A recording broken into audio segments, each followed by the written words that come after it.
Os Lusíadas de Luís de Camões.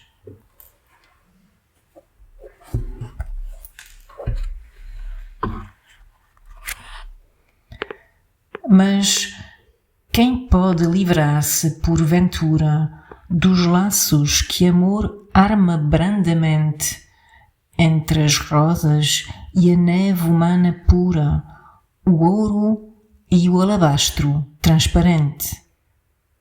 Quem de uma peregrina formosura, de um vulto de medusa propriamente, que o coração converte, que tem preso, em pedra não, mas em desejo aceso.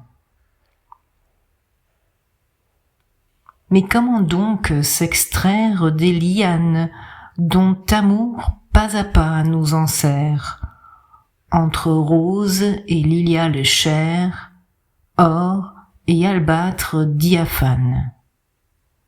Comment ne pas succomber à singulière beauté, aux atours de méduses apparentées, qui le cœur, qu'elle tient cloîtré, ne pétrifie, mais, oui, en désir ardent, convertit.